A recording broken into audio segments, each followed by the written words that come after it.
Welcome members. आज की हमारी मूवी है रेड नोटिस। मूवी के मेन लीड में है the Rock as a agent John Hartley, जो एक FBI एजेंट है और इनका FBI के अंदर काम है कि ये क्रिमिनल्स की बिहेवियर्स को स्टडी करते हैं। Ryan Reynold as a Nolan Booth, ये एक एंटिक चोर होता है। Gal Gadot as the bishop, ये एक अननोन एंटिक थीफ होती है। Ritu Arya as Interpol inspector Urvashi Das. तो अब चलते हैं मूवी की तरफ। मूवी की शुरुआत होती है एक स्टोरी टेलिंग से, जिसमें हमें बताया जाता है कि इजिप्ट की महारानी क्लियोपेट्रा को उसके lover Roman general Mark Antony ने उन दोनों की शादी पर एक तोहफा दिया था, और वो तोहफा था 3 गोल्डन एग्स। और ये तीनों गोल्डन एग क्लियोपेट्रा की मौत के बाद कहीं गायब हो गए थे, और फिर इसके बाद 1907 तक लोगों ने इस कहानी को सिर्फ एक अफवाह के तौर पे समझना शुरू कर दिया। उन्हें लगने लगा कि ये सिर्फ एक मनगढ़ंत कहानी है और इसके पीछे की कोई सच्चाई नहीं है। लेकिन फिर एक दिन 1907 में कायरो के अंदर एक किसान को उन्हीं 3 अंडों में से 2 अंडे मिल जाते हैं, लेकिन तीसरा अंडा अभी तक लापता था। लेकिन कुछ कहानियां ऐसी भी हैं जिसके अंदर कहा जाता है कि 1907 में 2 नहीं बल्कि 3 अंडे मिल गए थे, जिनमें से तीसरा अंडा मिलते के साथ ही गायब हो गया था। और अब बात करें कि आज के टाइम पे ये 3 अंडे कहाँ पर हैं, तो इन 3 अंडों में से एक अंडा रोम के एक म्यूजियम कैसल सेंट एंजेलो में रखा हुआ है। वहीं बात करें कि दूसरा अंडा कहाँ पर है, तो दूसरे अंडे को एक प्राइवेट नीलामी के अंदर एक इंटरनेशनल आर्म डीलर सोटेबोचे को बेच दिया गया था। और सोटेबोचे की कहानी ये है कि सोटेबोचे जब 14 की एज में था, तब उसके फादर ने उसका गला दबाकर उसे मारने की कोशिश करी थी, लेकिन सोटो ने अपने ही फादर की पिस्तौल लेकर अपने फादर को मार दिया था। और फिर इसके बाद से ही सोटो को लोगों को गला दबाकर मारना बहुत पसंद है। सोटेबोचे ने दूसरे अंडे को अपने वेलेंसिया के एक विला में एक सीक्रेट तिजोरी में रखा हुआ है, और इस तिजोरी को खोलना आसान नहीं है, क्योंकि इस तिजोरी को खोलने के लिए पहले तो सोटोबोचे का फोन चाहिए होगा, क्योंकि ये तिजोरी हर 6 मिनट के अंदर अपना कोड बदलती है और नया कोड सोटोबोचे के फोन पर आता है, और सोटोबोचे का फोन फिंगरप्रिंट से खुलता है। तो यानी कि प्रोसेस कुछ ये है कि पहले सोटोबोचे का फिंगरप्रिंट चाहिए होगा ताकि उससे फोन अनलॉक किया जाए, फिर उसके बाद उसका फोन चाहिए होगा जिसके अंदर से नया कोड मिल सके, और फिर जब सोटोबोचे का फिंगरप्रिंट और कोड दोनों मिल जाएंगे तो उसके बाद सोटोबोचे का फेशियल रिकॉग्निशन विद उसके वॉइस मैच के साथ चाहिए होगा, तब जाके वो तिजोरी खुलती थी। इस स्टोरी टेलिंग के बाद हम देखते हैं कि एक रूम के अंदर नोलन नाम का एक चोर रोम के अंदर रखे हुए एग की ठीक कॉपी बना रहा होता है। वहीं दूसरी तरफ द बिशप नाम के एक अननोन इंटरनेशनल आर्ट थीफ ने नोलन की इस चोरी का plan FBI agent John Hartley को बता दिया था, और अब एजेंट जॉन और इंटरपोल इंस्पेक्टर उर्वशी दास इस चोरी को रोकने के लिए उस म्यूजियम के अंदर पहुंच जाते हैं। म्यूजियम पहुंचने पर उर्वशी एग को सेव करने के लिए म्यूजियम को खाली करवाने के लिए बोलती है, लेकिन तभी जॉन उस एग को थर्मल स्कैनर से स्कैन करता है और उसे दिखाई देता है कि एग का कलर ब्लू दिखाई दे रहा है, यानी कि एग ठंडा है, जबकि एग की चारों तरफ गोल्डन परत होने की वजह से वो गर्म होना चाहिए और थर्मल स्कैनर के अंदर उसका कलर रेड दिखाई देना चाहिए। इसके बाद जॉन एक बच्चे से कोक की कैन लेकर उस कोक को उस एग के ऊपर गिरा देता है, और जैसे ही वो कोक उस एग के ऊपर गिरती है वैसे ही वो एग पिघलने लगता है, यानी कि नोलन ने चोरी कर ली थी। और जैसे ही उर्वशी को पता चलता है कि एग की चोरी हो गई है, वैसे ही वो म्यूजियम को लॉक करने के ऑर्डर दे देती है, और अब म्यूजियम का हर दरवाजा बंद होने लग जाता है। और अब म्यूजियम के बंद होते दरवाजों को देखकर नोलन वहां से भाग जाता है। नोलन को भागता देख म्यूजियम की सिक्योरिटी, इंटरपोल और जॉन नोलन के पीछे पड़ जाते हैं, और काफी देर तक इधर उधर भागम भाग होने के बाद एक पल ऐसा आता है जब जॉन नोलन को लगभग पकड़ ही चुका था, लेकिन नोलन जॉन को चकमा देकर वहां से एग लेकर भाग जाता है। चोरी के ठीक 56 आवर्स के बाद हम देखते हैं कि नोलन बाली के एक छोटे से प्राइवेट बीच पर पहुंच जाता है, जहां पर उसका घर बना हुआ था। और जैसे ही नोलन अपने घर पहुंचता है, वैसे ही उसे पता चलता है कि जॉन और उर्वशी लोकल पुलिस के साथ पहले से ही वहां थे उसे पकड़ने के लिए, और फिर इंटरपोल नोलन को अरेस्ट कर उस एग को अपने कब्जे में ले लेती है। इसके बाद उर्वशी नोलन को अलग वैन के अंदर बैठाती है और एग को एक अलग वैन में रखती है, ताकि अगर नोलन भागा भी तो वो एग को लेके ना भाग सके। लेकिन जैसे ही जॉन उस एग को एक लोकल पुलिस वाले को देकर वैन के अंदर बैठने जाता है, वैसे ही वो लोकल पुलिस वाला असली एग को नकली एग के साथ रिप्लेस कर देता है और वहां से भाग जाता है। और यहाँ पर हमें पता चलता है कि जिस लोकल पुलिस ऑफिसर ने उस एग को रिप्लेस करा है वो असल में और कोई नहीं, वो द बिशप होती है। अंडे की फिर एक बार चोरी हो जाने की बात से अनजान ठीक 32 घंटे बाद जब एजेंट जॉन रोम से अपने देश जाने के लिए निकलने वाला होता है, तभी वहाँ पर उर्वशी आ जाती है, जो पहले तो जॉन के सामने उस फेक एग को तोड़ देती है, और फिर जॉन को ये बोलकर अरेस्ट कर लेती है कि मैंने FBI में कॉल करके पता करा था, वहाँ तुम्हारे बारे में कोई रिकॉर्ड नहीं है, और अब ये अंडा भी नकली है, तुमने मेरे साथ धोखा करा है, तो अब मैं तुम्हें एक ऐसी जगह भेजूंगी जहाँ से तुम कभी बाहर नहीं आ पाओगे। और फिर उसके बाद उर्वशी जॉन को भी रशिया की उसी जेल के अंदर भेज देती है जहाँ उर्वशी ने नोलन को भी भेजा था। ये जेल बहुत ऊंची बर्फीली पहाड़ी पर बनी होती है, और यहाँ से जाने का सिर्फ एक ही रास्ता होता है, और वो होता है वहाँ खड़ा इकलौता हेलीकॉप्टर, जिसकी सिक्योरिटी के लिए बहुत सारे गार्ड्स खड़े होते हैं। अब इसके बाद जब जॉन जेल के अंदर पहुंचता है तो उसे उसी शेल के अंदर बंद कर दिया जाता है जिस शेल के अंदर नोलन बंद होता है। अब इसके बाद जब नोलन और जॉन खाना खा रहे होते हैं, तब जॉन नोलन से बोलता है कि देखो, बिशप का तुम्हें जेल के अंदर भेजना समझ आता है क्योंकि तुम उसके कॉम्पिटिटर हो, लेकिन मुझे फंसाने का मकसद समझ नहीं आ रहा। जॉन की बातें सुनकर नोलन जॉन को एग की हो रही अचानक से चोरियों के पीछे का राज बताता है। वो उसे बताता है कि अभी हाल ही में एक इजिप्शियन बिलियनर की बेटी की शादी होने वाली है और उस बिलियनर ने अनाउंस करा है कि जो भी उसे ये तीनों अंडे लाके देगा, वो भी उसकी बेटी की शादी से ठीक पहले,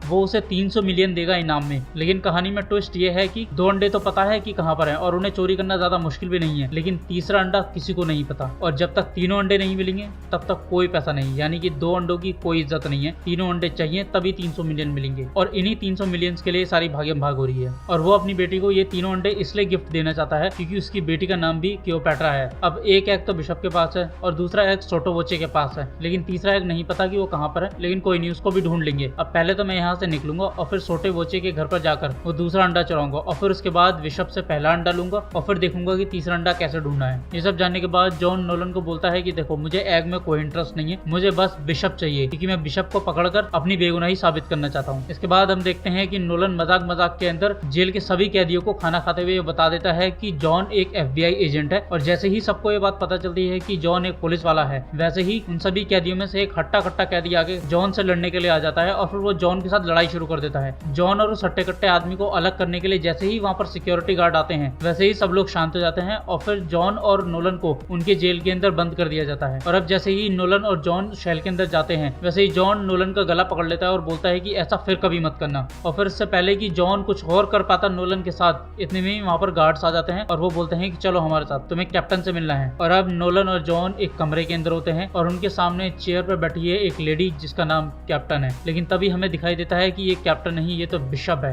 और फिर उसके बाद बिशप नोलन को ऑफर देते हुए बोलती है कि नोलन, मुझे पता है कि तुम्हें तीसरे अंडे की लोकेशन पता है, तुम मुझे तीसरे अंडे की लोकेशन बता दो और मैं तुम्हें उस बिलियनर से मिले पैसों में से 10% दूंगी और साथ ही इस जेल से आजादी भी। लेकिन नोलन बिशप के ऑफर को ठुकराकर मना कर देता है, जिसके बाद बिशप वहां से चली जाती है और जाते जाते ये बोल देती है कि मैं भी जा रही हूँ सोटोवोचे के घर पर दूसरा अंडा चुराने, और जैसे ही मैं दूसरा अंडा चुरा लूंगी उसके बाद फिर आऊंगी, लेकिन तब ये ऑफर 5% का होगा। एक तरफ बिशप नोलन और जॉन को ये ऑफर देकर वहां से चली जाती है सेकंड अंडे को चोरी करने के लिए। वहीं दूसरी तरफ जॉन नोलन से नाराज था क्योंकि नोलन ने जॉन को यह नहीं बताया था कि नोलन को तीसरे अंडे की लोकेशन भी पता है। मगर नोलन से गुस्सा होने के बावजूद भी जॉन और नोलन साथ काम करते हैं क्योंकि उन्हें इस जेल से भागना था। अब जेल से भागने के लिए जॉन और नोलन जेल की टूटी हुई दीवार को बनाते हुए प्लान बनाते हैं। और फिर रात होने पर जब जॉन नोलन से पूछता है कि तुम्हारे डैड तो पुलिस में थे, तो फिर तुम क्राइम वर्ल्ड में कैसे आ गए? इस पर नोलन उसे बताता है कि जब मैं छोटा था तब मेरे डैड की एक वॉच खो गई थी जो उन्हें बहुत ज्यादा प्यारी थी, वो उन्हें मुझसे भी ज्यादा प्यारी थी। और वॉच खो जाने के बाद डैड ने मेरे पर इल्जाम लगाया कि मैंने वॉच चोरी कर ली। लेकिन मैं अपने डैड को बार बार ये बात का भरोसा दिलाता रहा कि नहीं, मैंने वॉच चोरी नहीं करी है। लेकिन फिर भी मेरे डैड ने मेरी बात नहीं मानी और इसी वजह से लगभग उन्होंने पूरे साल मुझसे बात नहीं करी। और फिर एक दिन उनके हाथ में मुझे वॉच दिखाई देती है, यानी कि उन्हें उनकी वॉच फिर से मिल गई थी। और फिर वॉच मिल जाने के बाद मैंने अपने डैड से कभी बात नहीं करी। अब अगले दिन जेल से भागने के लिए नोलन पहले तो एक साबुन को एक केमिकल से भरे हुए कैन के अंदर डालता है और फिर उस कैन को एक कंटेनर के अंदर बंद कर देता है। और जैसे ही वो कंटेनर को बंद करता है, वैसे ही केमिकल रिएक्शन की वजह से उस कंटेनर के अंदर बहुत जोर का धमाका होता है और धमाके का फायदा उठाकर नोलन और जॉन वहां से भाग जाते हैं। और भागते भागते वो पहुंचते हैं फर्स्ट एग्जिट गेट की तरफ। और जैसे ही वो फर्स्ट एग्जिट गेट की तरफ पहुंचते हैं तो उन्हें दिखाई देता है कि ये एग्जिट गेट तो सिक्योरिटी गार्ड के एक्सेस कार्ड से खुलेगा। और तभी हम फ्लैशबैक के अंदर जाते हैं जहां पर हम देखते हैं कि जब नोलन ने सबको ये बताया था कि जॉन एक FBI एजेंट है, जिसके बाद जॉन की उस हट्टे कट्टे पहलवान से लड़ाई होनी शुरू हो जाती है। और फिर उस लड़ाई को रोकने के लिए जब वहां गार्ड आते हैं तो जॉन उन सभी गार्डों में से एक गार्ड का एक्सेस कार्ड चोरी कर लेता है। स्टोरी फिर से प्रेजेंट में आती है और अब वो दोनों एक्सेस कार्ड से गेट खोलकर वहां से बाहर भाग जाते हैं। फर्स्ट गेट से बाहर भागने के बाद वो दोनों जेल की दीवार के पास पहुंच जाते हैं और फिर दीवार की तरफ देखते हुए वो उस पत्थर को दीवार से निकाल देता है जिस पत्थर को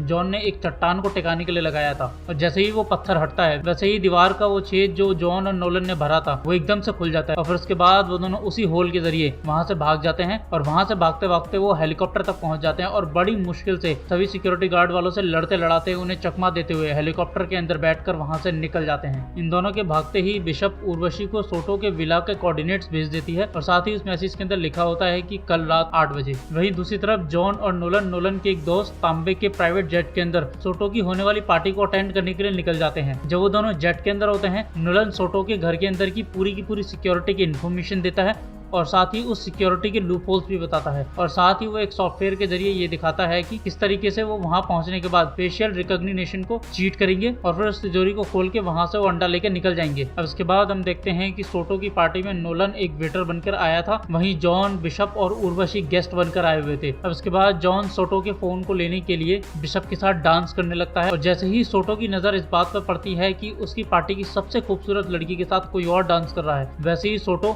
जॉन की तरफ बढ़ने लगता है, और जॉन की तरफ बढ़ते बढ़ते वो अपनी ड्रिंक का गिलास स्कॉट के हाथ में जो थाली थी उस पर रख देता है, और अब स्कॉट के पास उस गिलास के जरिए सोटो के फिंगरप्रिंट आ गए थे, जिसके बाद स्कॉट उस गिलास को अपने पास रख लेता है। और वहीं दूसरी तरफ इन सब से अनजान सोटो बिशप के साथ डांस करने की परमिशन मांगता है, जिस पर जॉन बोलता है कि बिल्कुल आप इनके साथ डांस कर सकते हैं। और इतना बोलने के बाद जॉन वहां से निकल जाता है, लेकिन वहां से जाते जाते वो सोटो का फोन चोरी कर लेता है। अब जॉन और नोलन के पास सोटो का फिंगरप्रिंट था और उसका फोन भी था, और अब बस चाहिए था उन्हें तो वो था सोटो के कमरे तक पहुंचने का तरीका, जिसके लिए नोलन और जॉन एक छोटा सा एक्ट परफॉर्म करते हैं। और वो एक्ट कुछ इस तरीके से होता है कि नोलन एक ड्रिंक के ग्लास को अपनी थाली में रखकर आगे बढ़ रहा होता है, और वो थाली टकरा जाती है जॉन से, और क्योंकि जॉन वहां पर गेस्ट बन के आया था तो वो नोलन के ऊपर गुस्सा होने लगता है, जिसको देखकर वहां का हेड वेटर जॉन से माफी मांगता है और नोलन से बोलता है कि तुम जाओ, इनको वॉशरूम दिखाओ और इनको अपने कपड़े साफ करने दो। इसके बाद हम देखते हैं कि नोलन और जॉन वेटर और गेस्ट की एक्टिंग को कंटिन्यू रखते हुए एक वॉशरूम तक पहुंच जाते हैं, और वो ऐसा इसलिए कर रहे थे क्योंकि इस घर के अंदर हर जगह माइक लगे हुए, और इन्हीं माइक्स की बदौलत सोटो की सिक्योरिटी सब कुछ सुन सकती थी। अब हम देखते हैं कि एक तरफ तो जॉन वॉशरूम के अंदर चला जाता है गेट खोलकर, और वहीं दूसरी तरफ नोलन गेट की आड़ के अंदर सोटो के सीसीटीवी कैमरास को हैक करके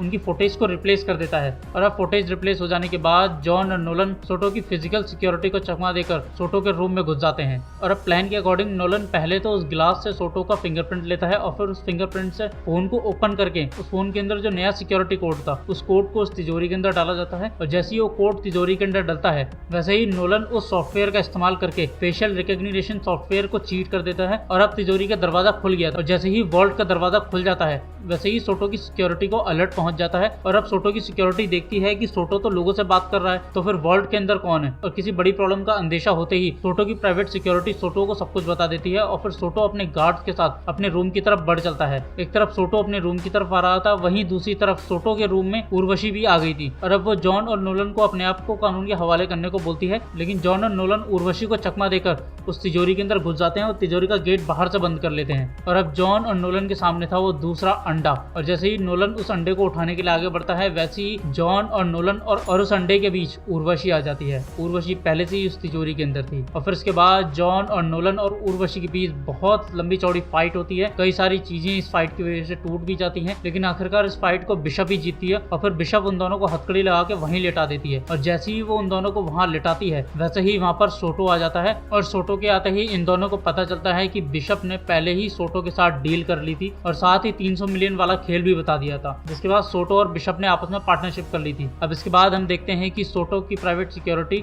नोलन और जॉन को वुल्फ फाइट के स्टेडियम के ठीक नीचे बने एक रूम के अंदर बांध देती है, जहाँ पर बिशप और सोटो भी होते हैं। और अब बिशप और सोटो जॉन को टॉर्चर करना शुरू कर देते हैं ताकि नोलन उस तीसरे अंडे की लोकेशन बता दे, और ऐसा होता भी है। नोलन जॉन को तकलीफ में देखकर उस अंडे की लोकेशन बताते हुए बोलता है कि वो अंडा इजिप्ट के एक पिरामिड के अंदर एक मकबरे के अंदर है, और ये मकबरा क्लियोपेट्रा का ही है। नोलन से तीसरे अंडे की इन्फॉर्मेशन लेने के बाद सोटो और बिशप जश्न के तौर पर शैंपियन पीते हैं, और जैसे ही सोटो चैंपियन पीता है वैसे ही वो बेहोश हो जाता है। और अब सोटो के बेहोश होते ही बिशप उस दूसरे अंडे को लेकर भी वहां से भाग जाती है, और जैसे ही बिशप वहां से भागती है वैसे ही सोटो को भी होश आ जाता है। लेकिन सोटो पूरी तरीके से होश में ना होने की वजह से वो जब नोलन और जॉन पे गोलियां चलाता है उन्हें मारने के लिए, तो उन दोनों को एक भी गोली नहीं लगती, बल्कि एक गोली उनकी हथकड़ी में जाके लग जाती है, जिस वजह से उनकी हथकड़ी खुल जाती है। और अब इसके बाद जॉन सोटो को एक मुक्का मारकर उसे बेहोश कर देता है, और अब सोटो को बेहोश करने के बाद नोलन और जॉन वहां से भागने लगते हैं, और जैसे ही वो लोग छत पे लगे एक गेट के जरिए बाहर निकलते हैं वैसे ही वो देखते हैं वो एक स्टेडियम के अंदर है, और उनके सामने एक बुल खड़ा हुआ है। और अब प्रॉब्लम ये थी कि वो ना तो उस बुल से लड़ सकते थे और ना ही वो वापस उस गेट के जरिए नीचे जा सकते थे, क्योंकि गेट के नीचे से सोटो उन पे गोलियां चला रहा था। और अब थोड़ी देर बाद जॉन और नोलन किसी तरीके से वहां से बड़ी मुश्किल से बाहर निकलते हैं। वहां से भागने के बाद ये दोनों एक ट्रेन पकड़ते हैं, और ट्रेन के अंदर जॉन नोलन से पूछता है कि हम जा कहाँ रहे हैं। ये सुनने के बाद नोलन बोलता है कि ये मैं तुम्हें नहीं बताऊंगा कि हम कहाँ जा रहे हैं। और अब जब जॉन नोलन की बात सुनता है तो वो इमोशनल होकर नोलन को बताता है कि मेरे पिता एक चोर थे, जब मेरा 13वां जन्मदिन था तो उस दिन वो अचानक गायब हो गए, और फिर उसके बाद वो कभी नहीं आए। देख नोलन, मुझे इन अंडों में कोई दिलचस्पी नहीं है, मुझे बस अपनी बेगुनाही साबित करनी है, मुझे जस्ट बिशप को पकड़ना है, तो बताओ मुझे प्लीज हम कहाँ जा रहे हैं। जॉन की बातें सुनकर नोलन थर्ड एक्ट की स्टोरी बताना शुरू करता है और वो बोलता है कि अप्रैल 1945 में जब रेड आर्मी बर्लिन तक पहुंच गई थी और जब हिटलर का खात्मा लगभग तय हो चुका था, तब उसका एक सीक्रेट मैन जिसका नाम रूडोल्फ ज़ाइग था, जो हिटलर का पर्सनल एंटिक डीलर था, वो एक स्टीम शिप के अंदर जर्मन से अर्जेंटीना की तरफ निकलता है। शिप के डॉक्यूमेंट से पता चलता है कि रूडोल्फ के साथ सिर्फ एक ब्रीफकेस गया था उसका, और इसी के साथ गया था 100 टन का मशीनरी पार्ट जो बहुत सारे कंटेनरों के अंदर भर के रखा गया था। अब सोचने वाली बात ये थी कि एक एंटीक डीलर आखिरकार 100 टन के मशीनरी पार्ट्स का क्या करेगा। और यहीं पर आती है एक कॉन्स्पिरेसी स्टोरी, जिस कॉन्स्पिरेसी को बहुत सारे हिस्टोरियंस सच मानते हैं। और ये कॉन्स्पिरेसी ऐसी है कि असल में उन कंटेनर्स के अंदर मशीनरी पार्ट नहीं थे, बल्कि उन कंटेनर्स के अंदर दुनिया भर का एंटीक सामान रखा हुआ था, और इसी के साथ रखा हुआ था वो तीसरा एग भी। और अभी तक उस एग को कोई नहीं खोज पाया है, क्योंकि हिटलर का वो आखिरी खुफिया बंकर आज तक कभी किसी को नहीं मिला। लेकिन बताया जाता है कि वो साउथ अमेरिका के एक जंगल के अंदर है। और इसी तरीके के खोजियों में से एक खोजी थे मेरे डैड। और वो जो घड़ी थी, जिस घड़ी की वजह से मेरे डैड ने मुझसे बात करनी छोड़ दी थी, वो घड़ी उसी रूडोल्फ ज़ाइग की थी। और फिर एक दिन जब मेरे डैड की मौत हो जाती है, तो उसके बाद मैं उनके कैबिन में आता हूँ, और उनके कैबिन में जैसे ही मुझे वो घड़ी दिखाई देती है, मुझे गुस्सा आ जाता है और मैं उस घड़ी को तोड़ देता हूँ। और जैसे ही वो घड़ी टूटती है, तो उस घड़ी के अंदर मुझे दिखाई देते हैं कुछ नंबर्स। और जब मैं उन नंबर्स को ठीक से देखता हूँ, तो मुझे पता चलता है कि ये कोऑर्डिनेट्स हैं, और ये कोऑर्डिनेट्स थे साउथ अमेरिका के जंगल के अंदर के। और अब नोलन की कहानी सुनते सुनते जॉन और नोलन साउथ अमेरिका के जंगलों के अंदर काफी अंदर आ गए थे। और फिर उसके बाद जैसे ही वो लोग कोऑर्डिनेट्स पर पहुंचते हैं, तो उन्हें वहां पर मिलता है हिटलर का वो लास्ट आखिरी बंकर। और जैसे ही उन्हें ये बंकर दिखाई देता है, वैसे ही वो बड़ी मेहनत करके उस बंकर को खोलते हैं और धीरे धीरे करके उस बंकर के अंदर उतर जाते हैं। बंकर के अंदर पहुंचने के बाद वो वहां की लाइट्स ऑन करते हैं। और जो भी कोई ये सोचने वाला हो कि इतने सालों से यहाँ पर लाइट कैसे अवेलेबल है, तो वो लाइट्स कनेक्ट थी वहां की किसी नियरेस्ट या तो नदी से या फिर झरने से, और वो नदी ही वहां से उन्हें हाइड्रोलिक इलेक्ट्रिसिटी बनाकर दे रही थी। लाइट ऑन करने के बाद वो दोनों एक गेट को देखते हैं, जिस गेट के अंदर एक खांचा बना हुआ था। और उस खांचे के अंदर जैसे ही नोलन अपने फादर की वो घड़ी फिट करता है, वैसे ही वो दरवाजा खुल जाता है। और जैसे ही वो दरवाजा खुलता है और वो लोग अंदर घुसते हैं, तो उन्हें दिखाई देता है रूडोल्फ ज़ाइग का वो 100 टन का खजाना, जिसके अंदर दुनिया भर का एंटीक सामान रखा हुआ था। और जैसे ही नोलन की नजरें उस खजाने पर पड़ती हैं, वो उसकी आंखें चकाचौंध रह जाती हैं। और एक पल के लिए तो वो ये सोचता है कि उस अंडे को छोड़ो, इस सारे खजाने को ही ले चलते हैं। लेकिन तभी जॉन बोलता है नहीं, यहाँ से सिर्फ हम अंडा उठाएंगे और कुछ भी नहीं उठाएंगे। और फिर इसके बाद जैसे ही जॉन को वो अंडा मिलता है, वैसे ही वहाँ पर बिशप आ जाती है और वो उन्हें गन पॉइंट पर रखकर उस अंडे को जॉन से लेने ही वाली होती है कि तभी वहाँ पर उर्वशी आ जाती है इंटरपोल की टीम के साथ, और वो उन पर फायरिंग करने लगती है। यानी कि नोलन का पीछा करा बिशप ने और बिशप का पीछा करा उर्वशी ने। और अब अंधाधुंध इंटरपोल की पुलिस की गोलियां इनकी तरफ बरत रही थी। और अब ये तीनों अपनी जान बचाने के लिए वहाँ पर खड़ी एक बहुत पुरानी गाड़ी के अंदर बैठ जाते हैं और वहाँ से भागने लगते हैं। और जैसे ये लोग वहाँ से भागने लगते हैं, वैसे ही इंटरपोल की टीम वहाँ पर खड़ी एक दो गाड़ियों के अंदर बैठ जाते हैं और वो लोग भी इन लोगों का पीछा करने लगते हैं। और फिर बड़ी मुश्किल से दुनिया भर की फाइट करने के बाद किसी तरीके से ये तीनों इंटरपोल की टीम से अपना पीछा छुड़ाते हैं और एक झरने से गाड़ी समेत एक नदी के अंदर गिर जाते हैं। इसके बाद हम देखते हैं कि नोलन उस तीसरे एग को लेकर नदी से बाहर आ जाता है, और नोलन के नदी से बाहर आने के बाद बिशप और जॉन भी उस नदी से बाहर आ जाते हैं। और अब नोलन बहुत खुश था, क्योंकि उसने बिशप को हरा दिया था, और क्योंकि बिशप अब जेल के अंदर भी जाने वाली थी, तो नोलन और ज्यादा खुश था। लेकिन तभी नोलन की खुशियों को झटका लगता है और हम देखते हैं कि बिशप और जॉन एक दूसरे को किस कर रहे हैं। और यहाँ पर हमें मेजर ट्विस्ट प्लॉट ओपन होता है। यहाँ पर हमें पता चलता है कि बिशप और जॉन एक ही टीम में हैं। असल में कोई बिशप एक आदमी नहीं है, बल्कि ये दोनों ही बिशप थे। और इन दोनों ने ऐसा क्यों करा, यानी कि जॉन अब तक नोलन के साथ क्यों था, वो इसलिए क्योंकि इनको पता था कि तीसरे अंडे की लोकेशन नोलन कभी भी नहीं बताने वाला, तब तक तो बिल्कुल नहीं जब तक कोई इसका भरोसा जीत कर इससे प्यार से ये इन्फॉर्मेशन ना निकलवा ले। इसीलिए जॉन ने नोलन के साथ दोस्ती बढ़ाई ताकि वो उसे उस एग की लोकेशन बता दे, और ऐसा हुआ भी। और अब बिशप नोलन को गन पॉइंट पे ले लेती है, और गन पॉइंट पे लेकर उससे वो अंडा छीन कर उसको पेड़ के साथ हथकड़ी लगाकर वहां से बिशप और जॉन भाग जाते हैं। अब इसके बाद हम अगले सीन में देखते हैं कि वो तीनों एग उसी अमीर इजिप्शियन बिलियनर के पास पहुंच गए हैं, जिसने उन तीनों एगों को खोजने का 300 मिलियन का इनाम रखा था। और अब क्योंकि बिशप टीम ने उन तीनों एगों को उस अमीर आदमी को दे दिया था, तो उस अमीर आदमी ने बिशप टीम के अकाउंट में 300 मिलियन भी ट्रांसफर कर दिए थे। और साथ ही वो अमीर बिलियनर अपनी बेटी को अपनी बेटी की शादी पर उन तीनों एगों को गिफ्ट कर देता है। और जैसे ही वो उन एग को अपनी बेटी को गिफ्ट करता है, वैसे ही वहां पर इंटरपोल पहुंच जाती है, यानी कि उर्वशी अपनी टीम के साथ पहुंच जाती है। और उर्वशी उस अमीर बिलियनर को, उसकी बेटी को और वहां पार्टी में आए हुए कुछ लोगों को अरेस्ट कर लेती है। और उर्वशी को वहां पर आता देख बिशप टीम वहां से भाग जाती है। और उर्वशी भी बिशप टीम को इसलिए नहीं पकड़ती क्योंकि बिशप टीम ने उस बिलियनर को डबल क्रॉस करा था। असल में उर्वशी को उस बिलियनर की लोकेशन और उस एग की लोकेशन